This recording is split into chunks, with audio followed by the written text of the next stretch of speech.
Welcome, everyone. I'm Patty O'Malley, a member of the Frederick County Nature Council, the sponsor of this webinar.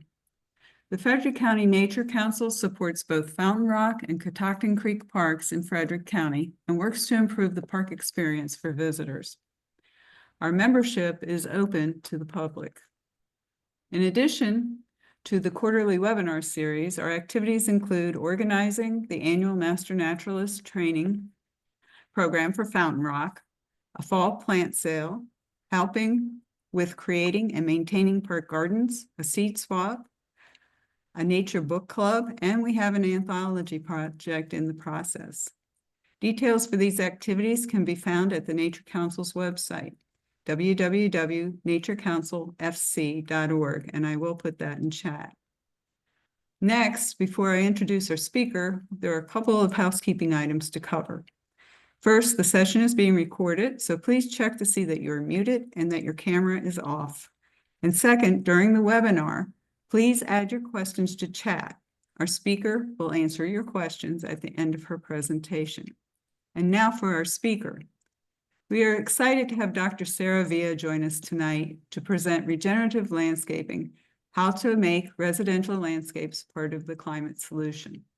Dr. Villa moved to the University of Maryland as professor of biology in 1997 after holding faculty positions at the University of Iowa and Cornell, doing research.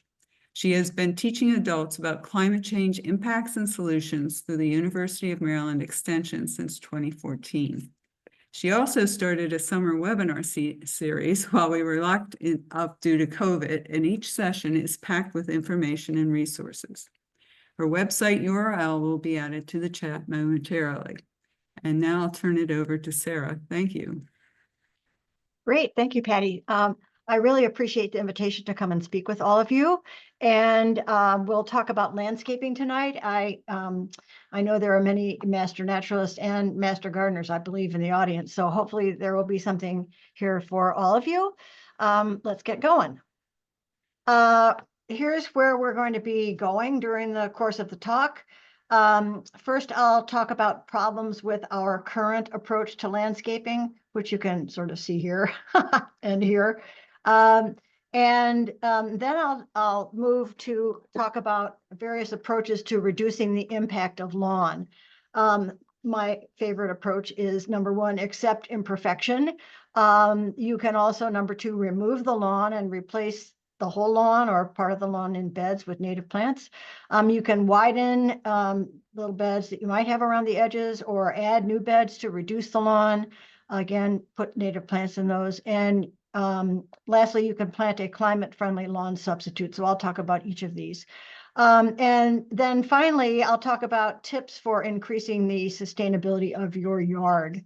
So just to lay the groundwork here, lawn is the default landscape. When developers build a subdivision or people build a new house, they know what they're going to do right off the bat. They're going to put in some turf grass and then various other things possibly.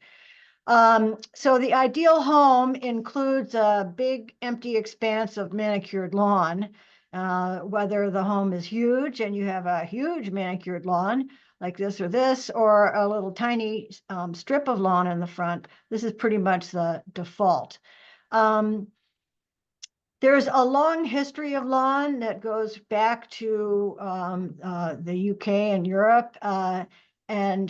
This big lawn has come to be a symbol of wealth and home ownership. The colonists brought the idea of lawn over with them, and they brought the idea of using cool weather grasses with them also. Lawn requires very little thought to choose and install. Again, most of us, kind of grew up with the lawn, so the upkeep is very familiar. Most of us, I grew up in the suburbs outside Detroit, and I remember my dad cutting the grass, although we had a little tiny lot, and he had one of those push Scott's lawnmowers.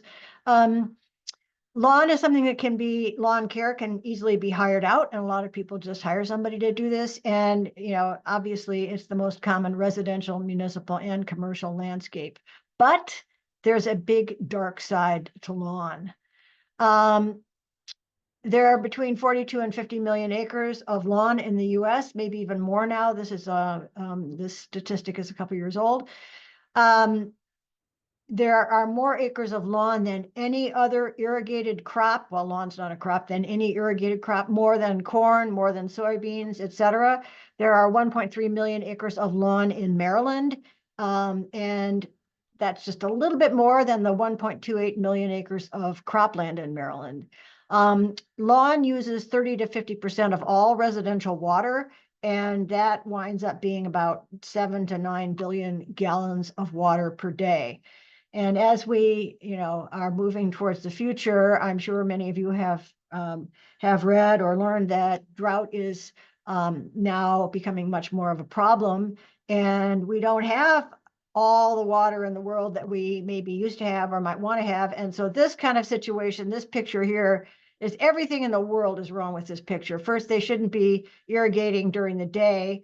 They shouldn't be irrigating so much that the water is running down the gutters. I mean, this is just super wasteful.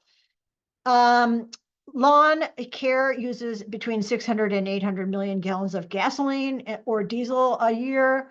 And of that, about 17 million, at least, gallons of fuel are spilled per year. Okay, so that just goes down and is washed down into the sewer by all this excess irrigation. Lawn is a monoculture of introduced species that provides no habitat for birds or insects or really any other kind of life. And mowers, now I'll first talk about just a power, mower, push mower. Mowers now emit as much air pollution as 11 cars, so just a regular lawnmower and not a riding one. A riding lawnmower can emit as much air pollution as 34 cars. So switching to electric mowers solves that, pollution problem from the gas, but it doesn't solve the water or the biodiversity problem. So there's a lot to worry about here. Yard equipment definitely pollutes the air. Yard tools, I was shocked to learn this. Yard tools contribute 5% of all US carbon emissions. And these pictures are from California.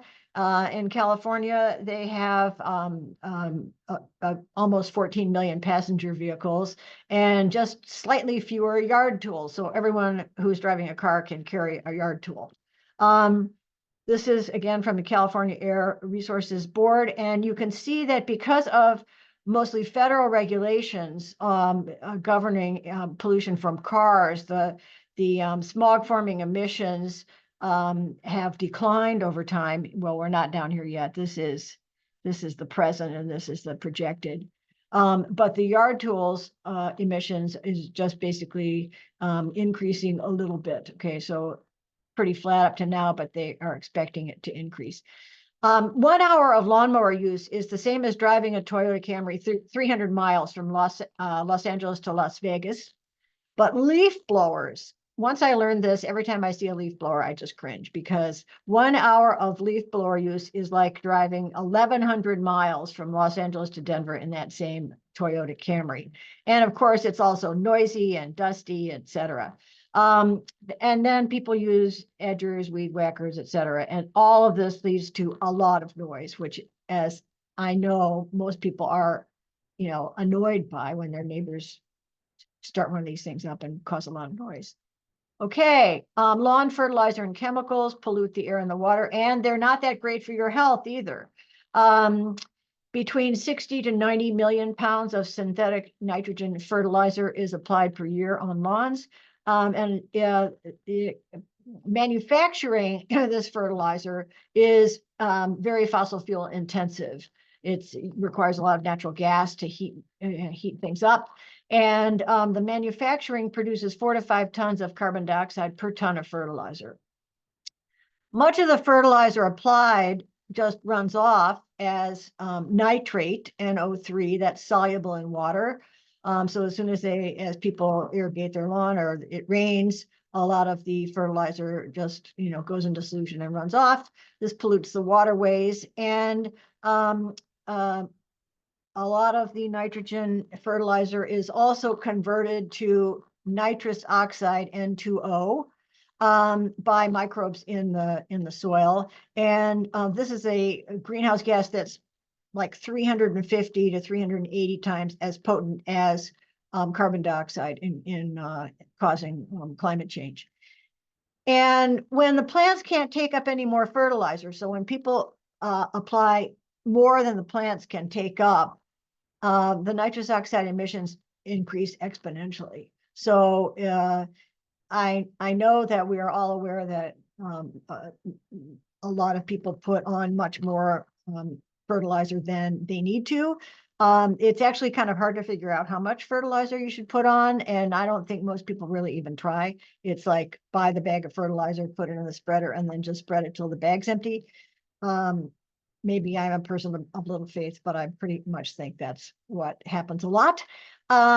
Also, millions of pounds of pesticides are applied on lawns each year, and most of these have dangerous health impacts for adults, kids, and pets.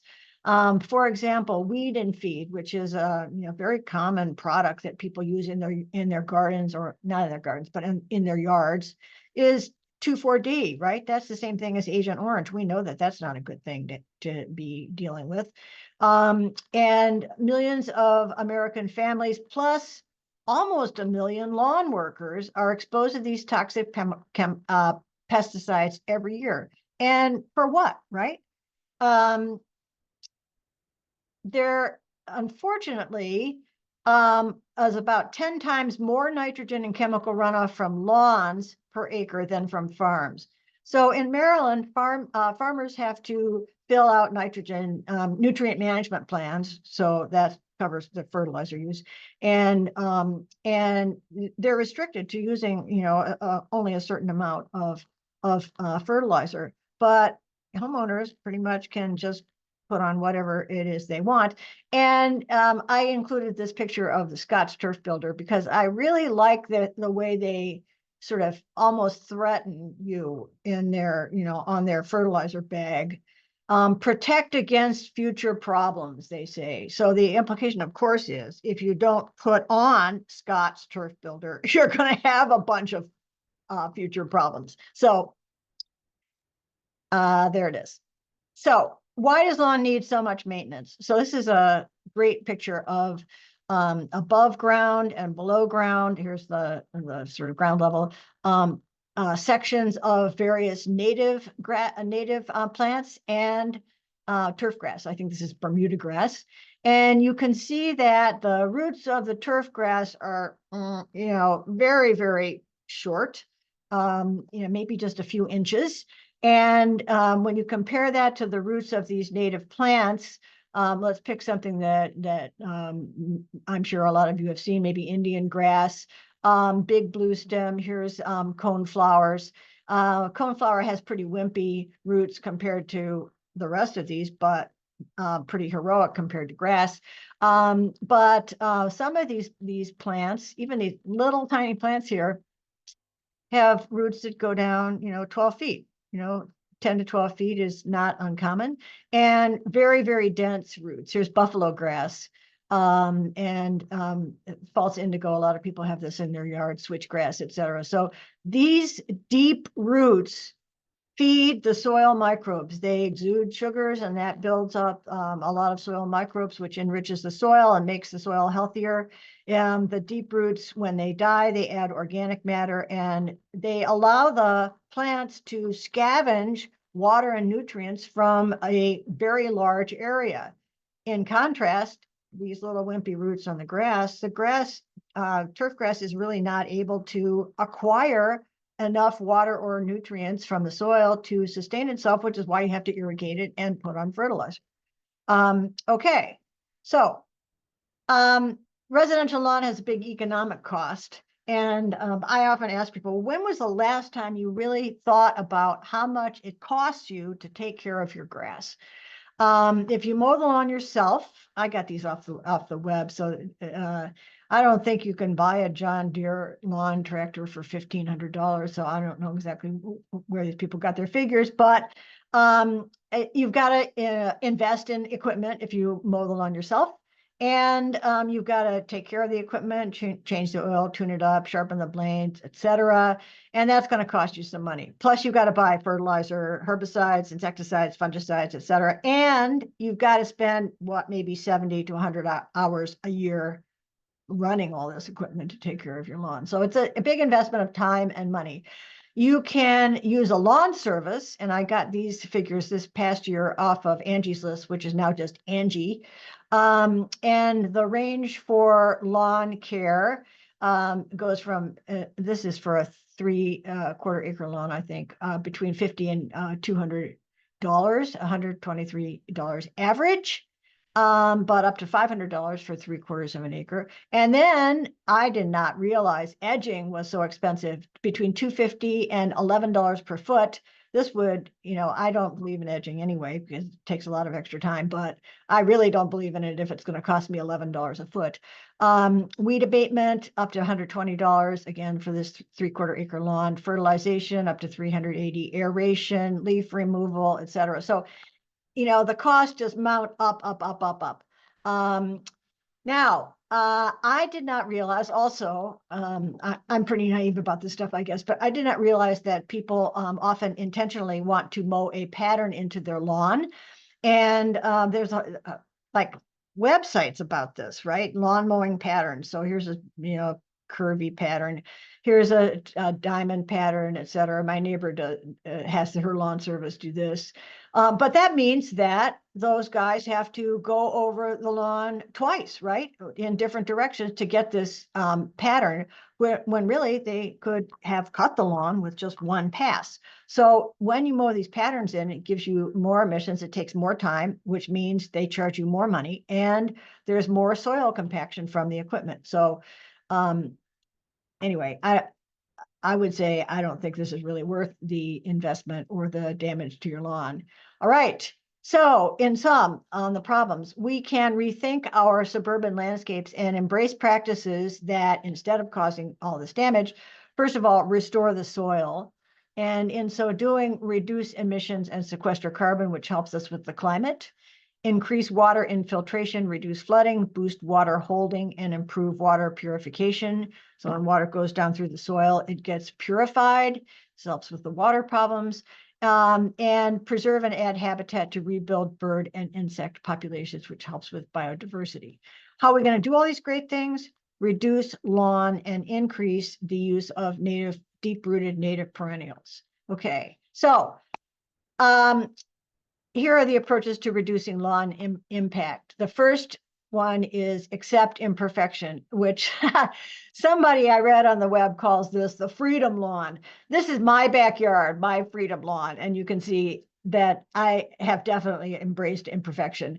This is in the spring. I think these are oh, these actually look like clover. This is white clover, but there's not so much of this in there right now, but I have a lot of violets which come up in the spring, which are very nice.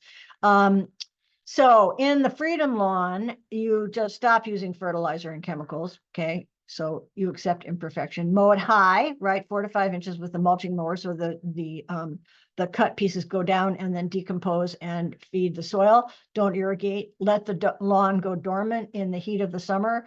This helps the roots just grow deeper. So my motto is, if it's green, mow it, but not very often. Because for me, mowing takes time. And so, I don't want to do it any more than I have to. So this approach, basically accept imperfection, also works while you're shrinking your lawn area. So whatever is left, you can just sort of accept imperfection. All right. The second one, you can remove your lawn in the backyard or front yard and replace it with native plants and pathways. This can be really spectacular. These pictures were sent to me by Ingrid Blanton, who lives in Easton, I believe, and I had given a talk at her garden club, and she sent me these pictures afterwards. This is a lot of work. They took all the lawn off, and then here's this bed, right? And here are the paths around the patio. She planted the paths in clover and then has these really beautiful beds, and then a lot of potted plants too. So it really looks great. And this is really great if you're an experienced gardener, but it's very scary for the less committed folks who still want to be responsible. So I always try to say to master gardeners, don't just go up to, or when you're giving a talk, don't imply that the only way to be responsible is to take your lawn out, because that scares a lot of people away. And it's better to give options on how people can do it, up to and including taking all the lawn out.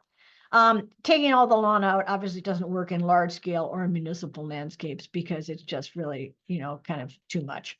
Okay, so the third approach, widen the beds around the edges, plant some trees, shrubs, and perennials around the perimeter, and then maybe consider adding some paths or a patio. So here's a sort of typical suburban setup here, where there are no fences in between the properties, just sort of open.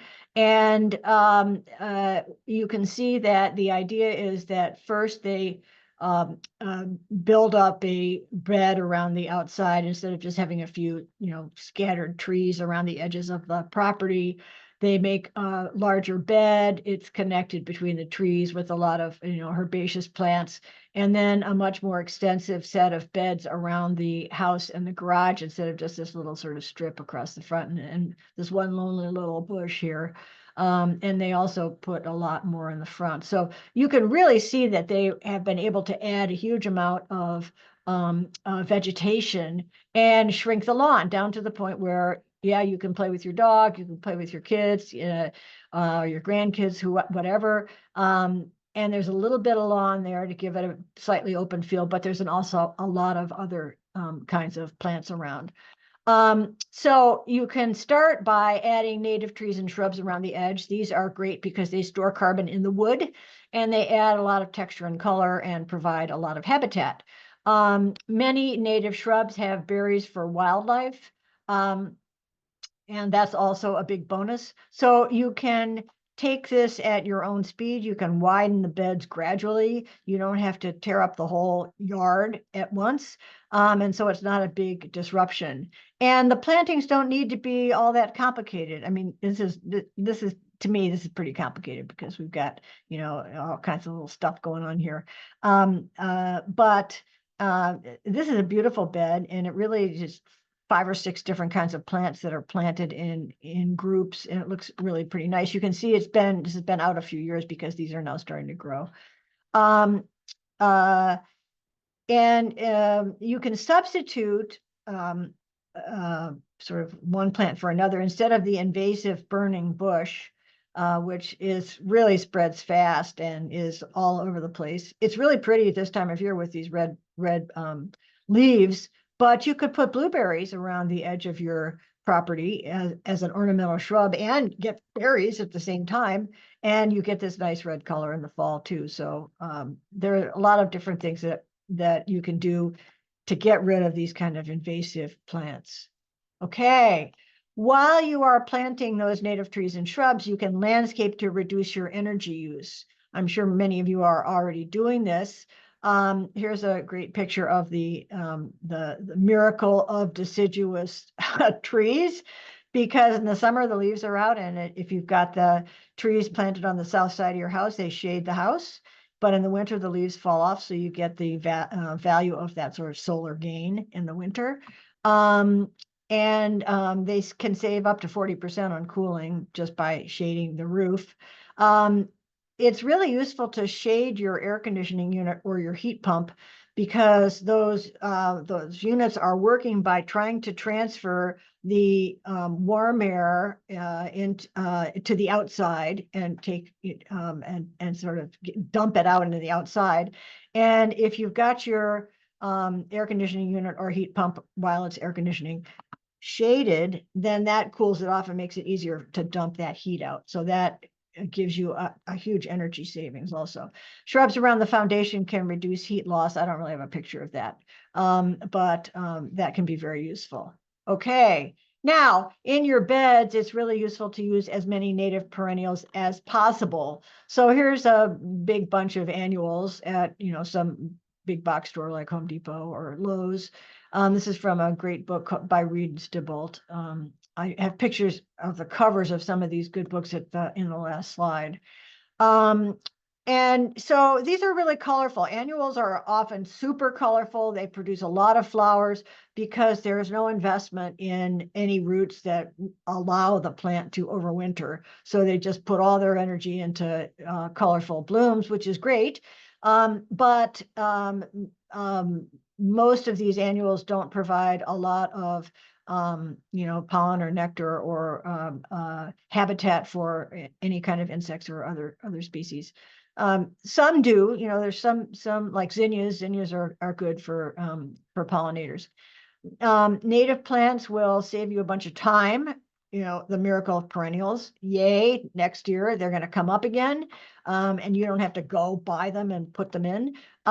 They will increase pollinators and biodiversity. As I discussed in that earlier slide, deep-rooted perennials improve soil health by nurturing the soil microbial population, and they will sequester or store carbon in the soil and help you manage stormwater. And you can use native plants in a lot of different settings. Here's a really beautiful property where they've got a lot of nice beds like this. This is a municipal setting where they've put in a bunch of native plants. And here are some other pictures of various native plants. This is the townhouse of a woman who works in Howard County government, and she put a lot of native plants outside the front of her townhouse. And this is the former Annapolis Green headquarters in Annapolis. Okay. You don't have to stop at the backyard. Maryland stopped HOAs from requiring lawn with legislation that was passed in 2021. And this began with a lawsuit here at Janet Crouch's house in Beech Creek, Howard County. One of her neighbors complained to the HOA about this pollinator garden. Now, I think this looks absolutely beautiful. Now, I don't know what you could find to complain about, but this person said that he thought just grass in the front was much better looking. And he demanded that the HOA require the Crouches to return this to 100% turf grass. Well, Terry Hill, who's one of the state delegates from Howard, launched legislation to prohibit HOAs from imposing, quote, restrictions on low impact landscaping, which is what this is. In other words, they can't make it more expensive, less efficient, or require only turf grass. And this passed, and now everybody can have a front lawn like this if they have the skill and time to put into it. But I want to emphasize that this law is not a no-mow law. It doesn't say you don't have to mow your lawn. If you have turf grass in your front lawn, you've got to keep it mowed to some, some reasonable height and not just let it go. So this, you don't have to have lawn out there, but you can't just leave your lawn without mowing it. Okay. Now, if you want to, do something like that in your front lawn, it's really useful to work with your neighbors and your HOA and your local government if necessary, so you don't annoy a bunch of people, before you even get going. So it's worth knowing the rules. It's important to make your yard fit in, right, with the neighborhood so that it looks good with respect to the rest of the houses on your street or whatever. And one thing that's useful is to include in your perennial beds what they call cues to care, like a bird bath or a sign or something like that. That lets people know that it's not just, abandon, that you're actually nurturing this area. It's useful to share your vision and your design with your neighbors, to reach out to your HOA board or your local government with information on the environmental value and the cost savings to your plan. In some cases, it might reduce mowing that people are paying for or whatever.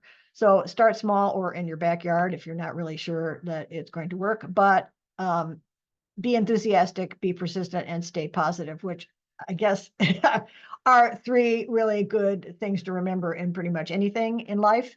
But you can really go a long way with landscaping if you sort of do this, work with people who live around you. Okay, so let's say you're expanding your beds. What can you grow in those beds?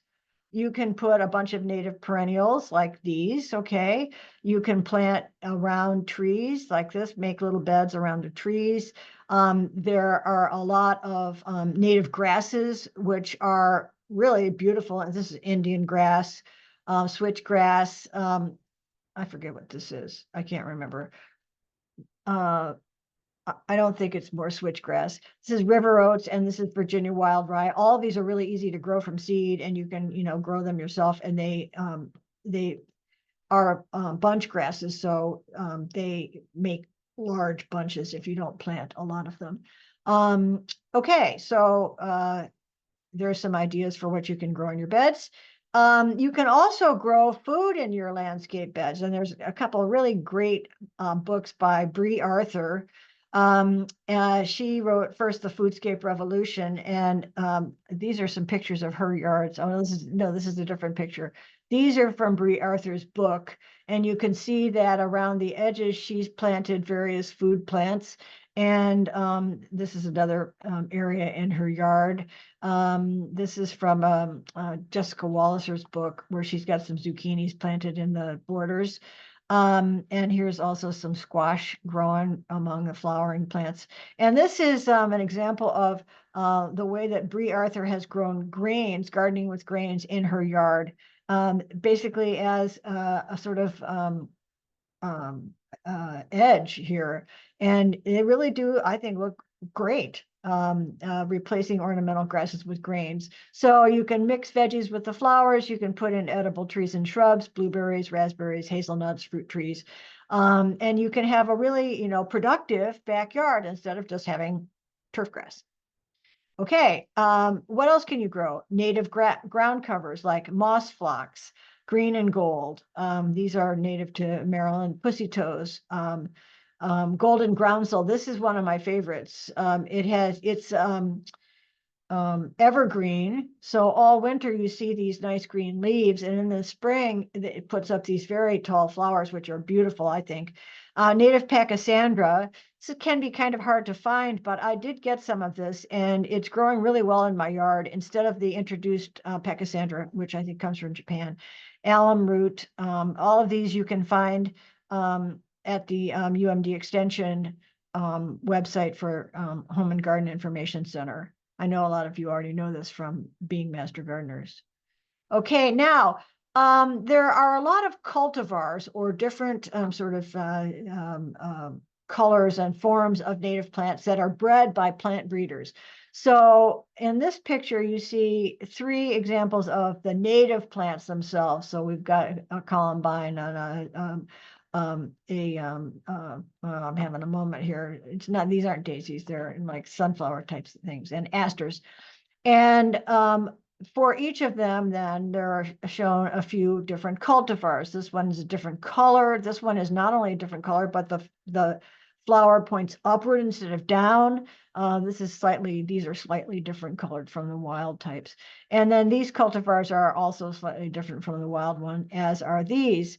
And these graphics here show pollinator visits to the wild type, okay, and then various cultivars. And those are shown in these pictures. So this is the songbird goldfinch here. And you can see pollinators barely go to it compared to the wild type. This is foxglove beard tongue. That's not shown over here. Here's the black-eyed Susans. That's what I was searching for in my mind. Again, not as many visits to the cultivars. And here are the asters. This is New England aster, which I think is this one, and I'm not sure which one is aromatic aster. But again, the native ones are getting a lot more visits than the cultivars. So when you go to Home Depot or Lowe's or wherever, you may see these cultivars that are different colors, and they may be very beautiful.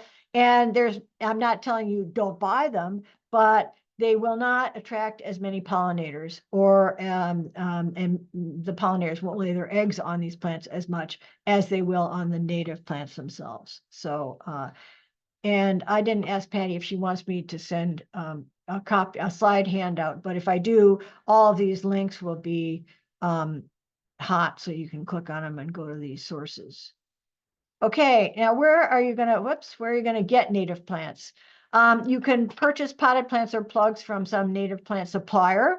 Plugs, which look like this, I know most of you know what plugs look like.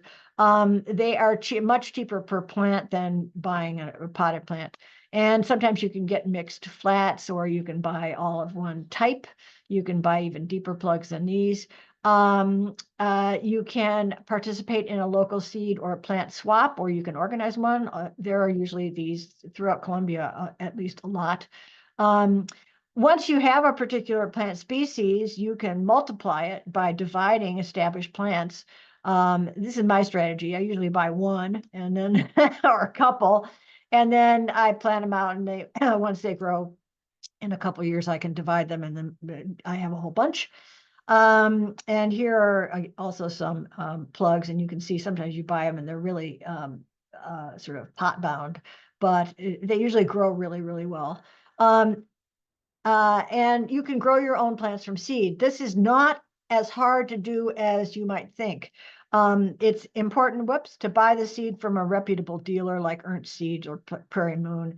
Try to get a local ecotype, that is a population that has grown maybe in Maryland or nearby, or you can collect seed from your own plants. And normally, I think I have this on the next slide. Well, I know normally you have to maybe put them in the refrigerator in some sand or in some damp paper towels for maybe 2 months, and that gives them fake winter. I often forget things in the fridge, and I found a baggie with some purple coneflower seeds last year that had been in there for 15 months, right? Had a really long winter, but every single one germinated, which was great. So if I incubate some of these seeds in fake winter, then I bring them out and I plant them in these 20-row seedling flats like this. And I like to do that because let's say germination isn't that great. So like in this row, nothing germinated. And I haven't wasted a bunch of pots for seeds that aren't going to germinate if I let them germinate and then transplant them to pots, either 2-inch pots like this or 3-inch pots like this. And sometimes I have some deep landscape plugs, sort of the plastic containers left over. If I've bought some, I usually wash these out and keep them. And then here's a bunch of coneflower seedlings. And they're 5 inches deep, so these will grow up and then have a good set of roots, and you can plant them right out. It's really easy. This is the room in my house that I think is supposed to be the dining room, but I have it filled up with plant racks. And so I've got my plants growing here with just, I have LED shop lights that I have shining down on here, and I can move those up and down on chains. So it's really handy. I can get a lot of lights on these things. You can do this. It's really pretty easy. And you don't have to have these fancy racks. You can just put them on regular racks. So anyway, it's actually very easy, and you can get a lot of plants for absolute cheap, just the price of a few pots and some potting soil and some lamps. So, okay. Now, the final approach to reducing lawn is to find a climate-friendly substitute for whatever lawn you have left after you put your beds in. And I call this climate-friendly substitute the lawn mimic. It's not that this isn't lawn, these are grasses, but they are not tall fescue, which is what, it grows in most people's lawn. The lawn mimic is fine fescues, okay, a mix of low and slow growing grasses. There are several species of fine fescues. Plus, you can put in microclover or white clover for nitrogen. So this is what the stuff looks like. This is David Alexander's lawn. He lives in Columbia and came to one of my talks, and he's got the best looking fine fescue lawn ever. He has some clover in there, so he doesn't have to fertilize because the clover fixes nitrogen and that feeds the fine fescue. This is some that I planted along my driveway. I've got it cut to about 5 inches, and this is when I've let it grow taller. This is maybe 12 inches, tends to flop over when it gets long like that. This is the same thing. It sort of flops over, but I mean, I think it looks okay like that. And you don't have to mow it really hardly at all. Fine fescues look like regular lawn, I think, right? I think they look pretty much like lawn. But they don't require any fertilizer or chemicals. 10 to 30% as much mowing as regular tall fescue. Some people only mow once a year if they're going to let it grow tall and flop over like this. And you don't mow in the summer. You can't mow this stuff in the summer because it's really bad for it.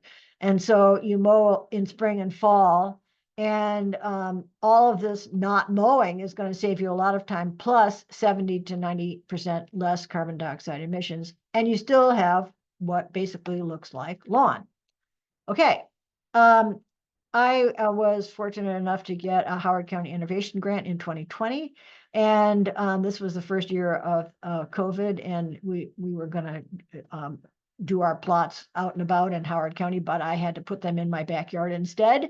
So this is at my house, and there are like 4 plots here, right? And 4 more plots here. So I tested 4 mixes and 2 reps of each one, okay?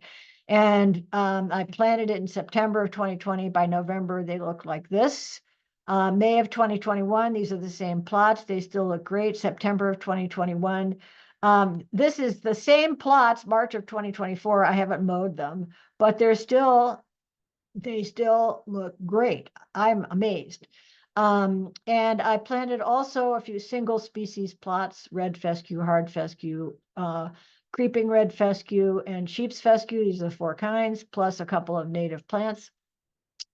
And all of the individual species of fine fescue did great right in the blazing sun in my backyard, even though you might read that fine fescues only do well in the shade. That is totally not true. They've done great in my yard.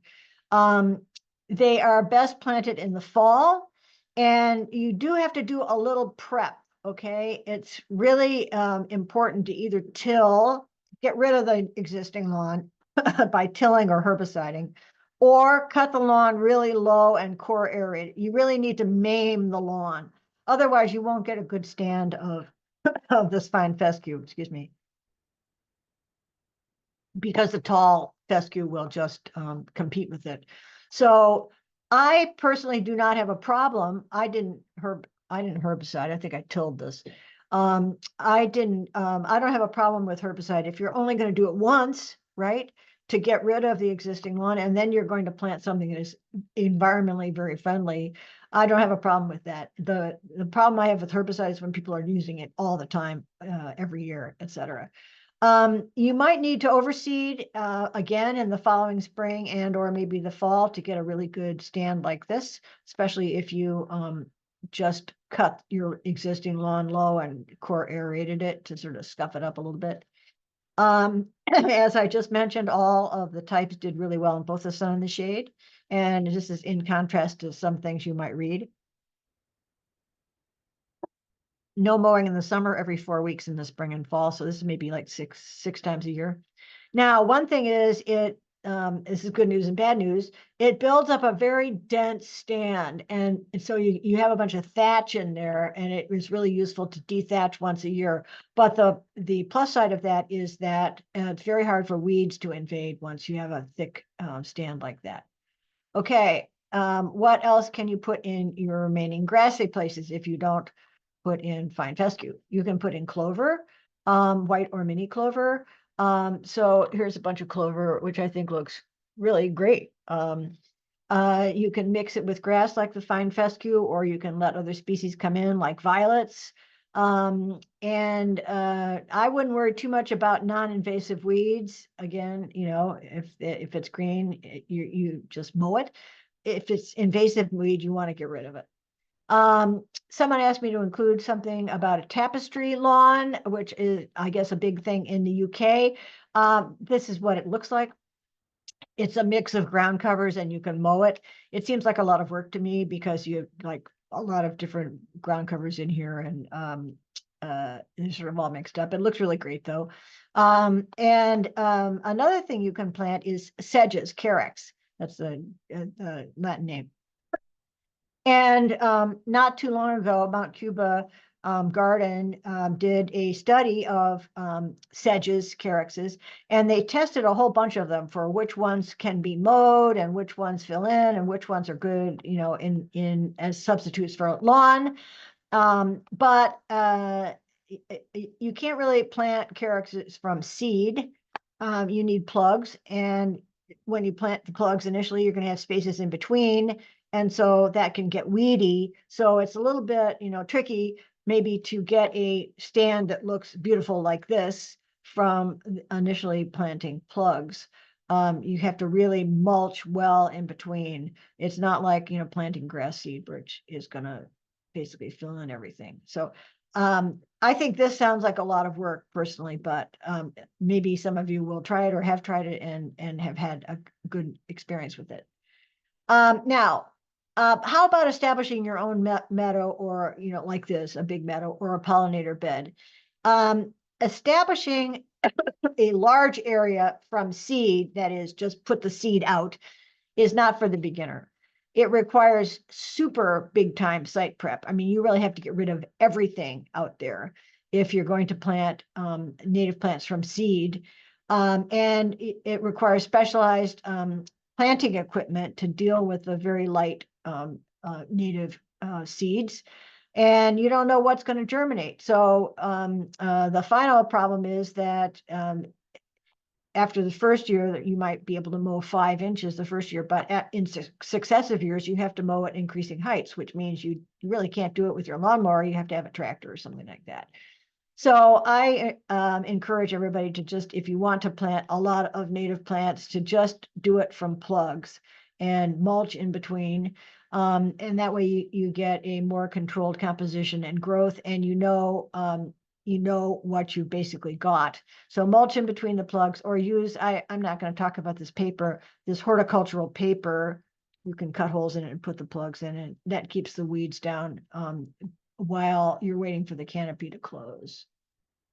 Okay, so the next step basically is going from your own house to this, to, reducing, kind of talking your neighbors into this, reducing the amount of lawn in the whole community. And once you have contiguous trees and plantings like this, it really benefits wildlife a lot, and boosts the soil in the whole community. So it's really a great situation.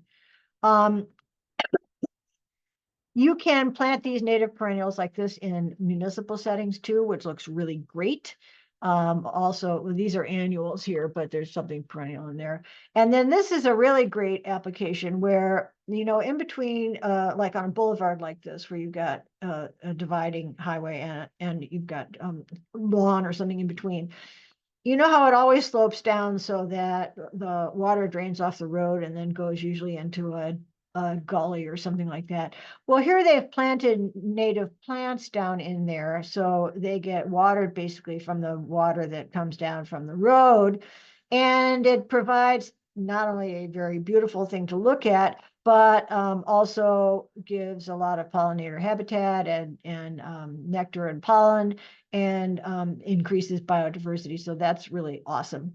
And again, here's in a park. This is a picture again from this book. This is a sort of national park installation of some type. I think a fairy dock or something. They planted a bunch of plants, but this also looks really beautiful. And it's not that hard to do. It saves resources and time for people in the who work on the grounds, because perennials come up every year. It reduces the carbon footprint relative to annuals, less potting soil, etc., less plastic pots, increases pollinators and biodiversity, and improves soil health. So here's another picture of that down the middle thing. You can use these deep-rooted plants in median strips in office parks like this, in cul-de-sacs and along roadways. This is the so-called health strip between the sidewalk and the road. And it just adds not only a lot of beauty, but it's really good for pollinators and biodiversity. Okay, and plants also help with stormwater management. Again, this is the health strip where the water is coming off the roads and going and watering these plants. So it's not just flowing down the gutter to gush out somewhere else. It's actually being managed on the site, which is a really important part of green infrastructure. When you have deep-rooted perennials, the water infiltrates better than it does on a lawn where, you know, you really have maybe soil compaction and then little teeny roots.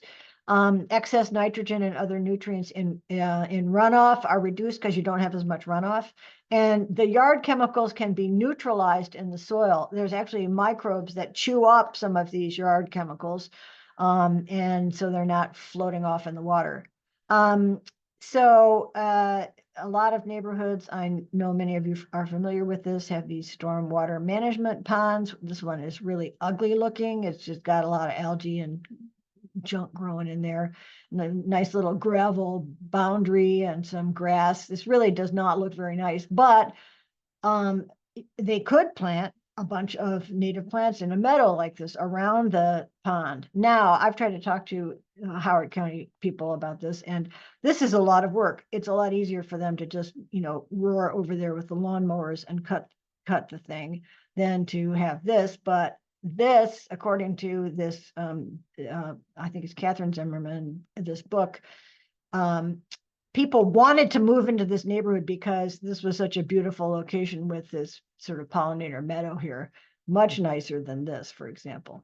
You could also, you can see here between the houses, here's a kind of a swale where they've planted a bunch of water tolerant plants. And this is managing stormwater in this whole community by sending it down here, basically, instead of sending it into a gutter. Okay. So, these two slides have 8 easy actions to increase biodiversity in your yard.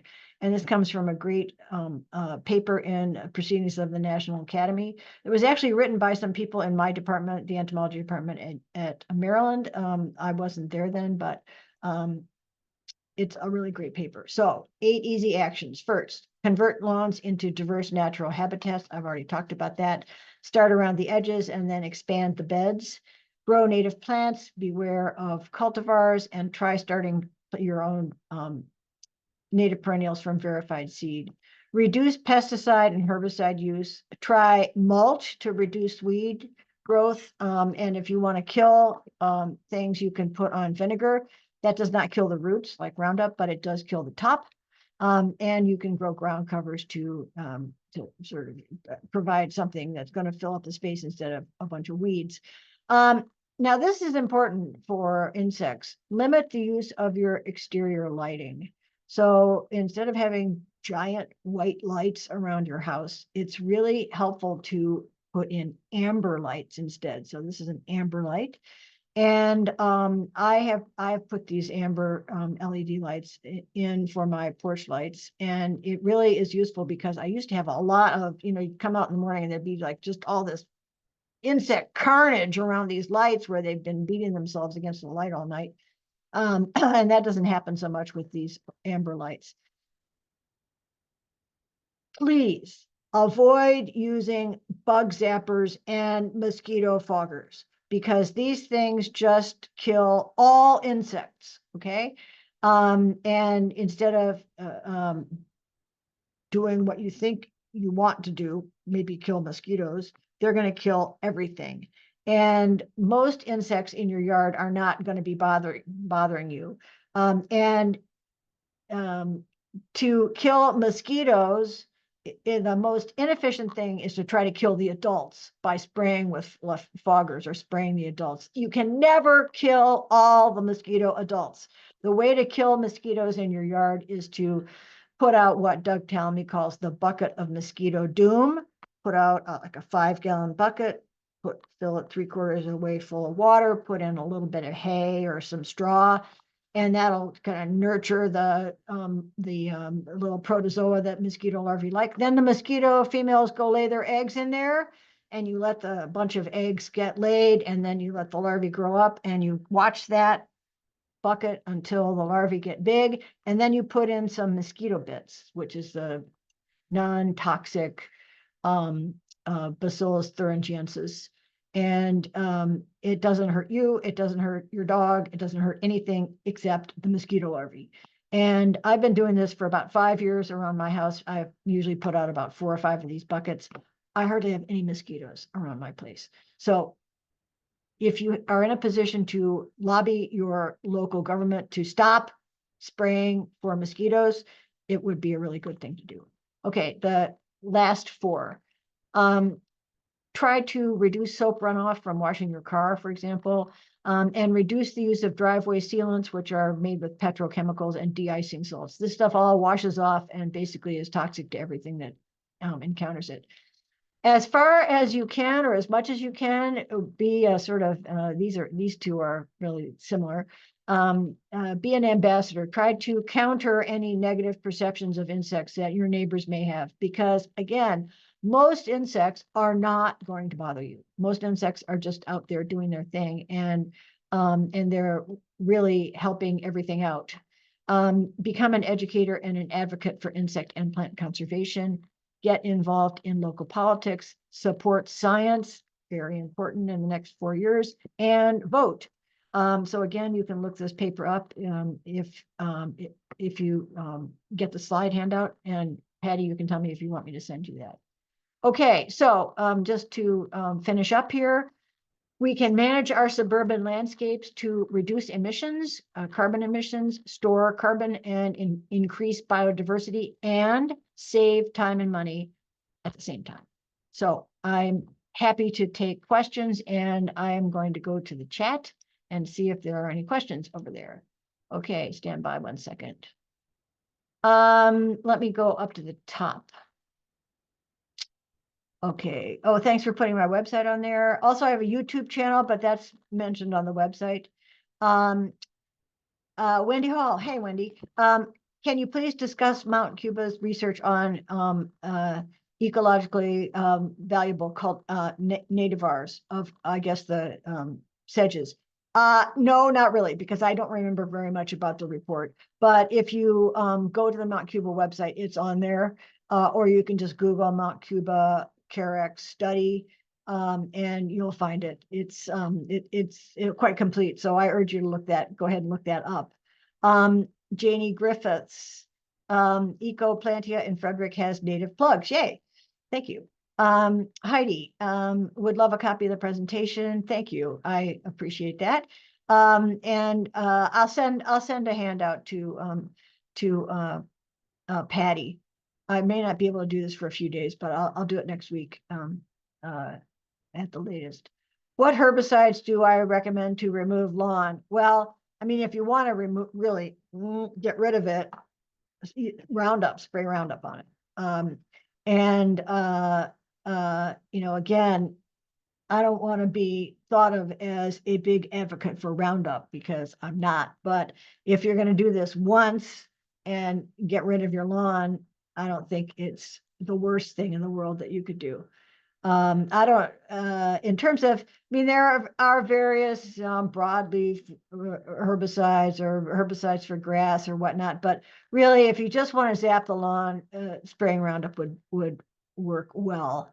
Okay, let me see here. Andrea, what method do you recommend for removing killing the lawn? I just said spray Roundup.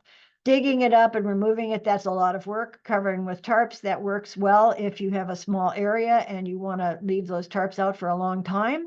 I mean, I kill off grass in my garden if I want a new garden bed, for example, for vegetables with a tarp, but for a whole backyard, it's pretty hard to arrange all those tarps. And then you have to leave them there for a long time to kill stuff. So most people don't want to leave a tarp out in their yard for 6 months. So again, that's why I would recommend a herbicide or tilling. Just bring a tiller in, or get somebody to bring a tiller in, like a rototiller. Okay, I think that's the end of the questions. Patty, do you want to tell people they can turn on their mic if they have other questions or anything else they want to discuss? I'll just tell you, if you want to turn on your mic. Oh, maybe I can't. I think somebody has Hold to on, let you turn I'm your getting mic it. on. Yeah. You're on that, Patty? Yes. Okay. So you should be able to just ask a question if you want. But maybe there aren't any more questions.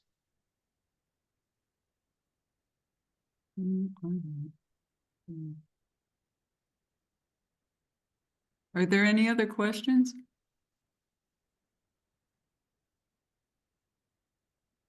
Thank you, everybody. I really appreciate you coming.